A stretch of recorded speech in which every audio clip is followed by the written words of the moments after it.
cardiovascular control. We're talking about the heart. The first part of this should be review. It might have been a while for some of you. So I'm going to start with the heart. Yes, I know hearts are not shaped this way. I like to draw them this way anyway. Help me name the chambers. What is this? Right atrium. And what is this? Right ventricle. What is this? Left atrium. And Left ventricle. okay, so everybody's okay with why this is the right side and this is the left side? Okay, so blood that's coming from your body is going to go into which part of the heart first? Right atrium. From the superior and inferior vena cava. Okay, then where's it go? Through the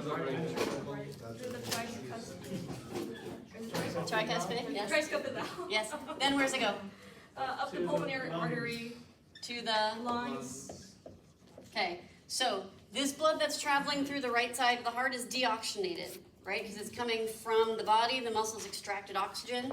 So now it's going to go through the right side of the heart and then out to the lungs where it's going to be oxygenated, pick up oxygen. Then it's going to go back to where? The pulmonary veins. To the, Left atrium. and then to the, Bicuspid valve. To Into the- the left ventricle. and then Out the aorta. out the aorta to the body. Okay, so we know that the aorta doesn't go down this way, it curves back and goes up behind the heart and up. But I don't draw it up here because two-dimensionally that makes it look like it's coming out of the atria, and I want to make sure we're clear that it's coming out of the left ventricle, but you should know anatomically it goes back behind the heart and up. Okay, so then the aorta is the largest vessel coming out of the left ventricle, and then the vessels will get narrower, they'll branch off and get narrower as they approach the muscles. Here's the muscle. And then after they pass the muscle, they'll get wider as they head back towards the heart. So what are these vessels called? These are arteries. Okay, and this blood is oxygenated. We're carrying it towards the muscle, from the heart towards the muscle. The vessels branch off and get narrower, they become arterioles. Those are just narrower arteries. They branch off and become narrower, they become capillaries. Capillaries are our narrowest vessels. This is where the gas exchange is taking place. So we're dropping off oxygen at the muscle. We're picking up carbon dioxide from the muscle. And then the blood heads back towards the heart. What are these vessels called? Their veins. Veins. So they start out as venules when they're narrow. Then they get wider as they approach the heart. They'll be veins. And then we're back to the right side of the heart. Okay, so we go through the right side of the heart to the lungs, to the left side of the heart, out towards the body, and then back towards the right side of the heart and back again. We're good? Okay. So, this vessel coming from the right ventricle to the lungs, is it an artery or a vein? That's an artery. How do you know? Because it's going away from the heart. Okay, but it's carrying deoxygenated blood. Does that matter? Okay, so we don't define the vessel by the type of blood it's carrying, we define it by the direction it's going.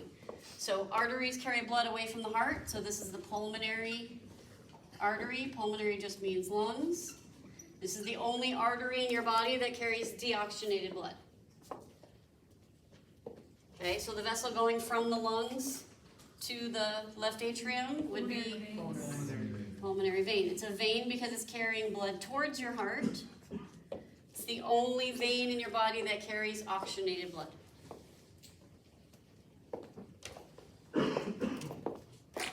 Okay, we're good there. I'm going to draw another heart. Now we're going to talk about cardiac autoconduction.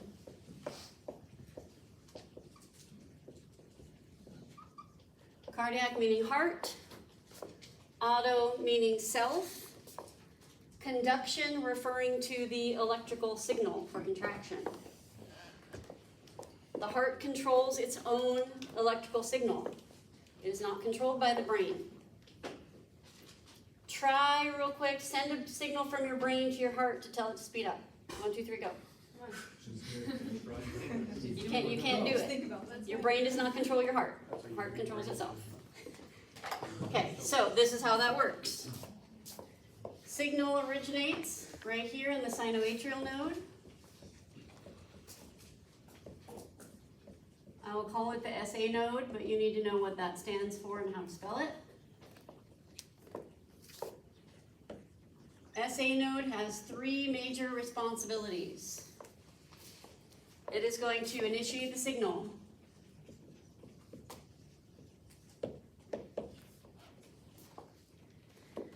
It is going to set the rhythm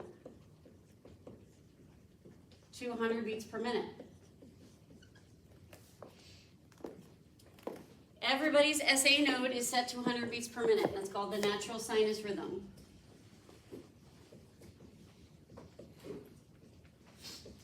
If your heart rate is above 100 beats per minute or below 100 beats per minute, it's because something is acting on the SA node to either speed it up or slow it down. If nothing is acting on the SA node, your heart rate will be 100 beats per minute. If it's not, then you need a pacemaker. That's what a pacemaker will do. Go ahead. I know that for in CPR, the reason why we have the compressions is to adequately move the blood around the body. But the reason why we have it at that pace is to try to reset the SA node, or is it just to make sure the body's getting adequate blood flow? The reason it's at 100 beats per minute? That's right. The reason why we're doing CPR at 100 to 100. Oh, yeah, because that's the natural sinus rhythm. So then that's what we were trying to get to. Mhm. Okay, then the SA node will cause contraction in the atria.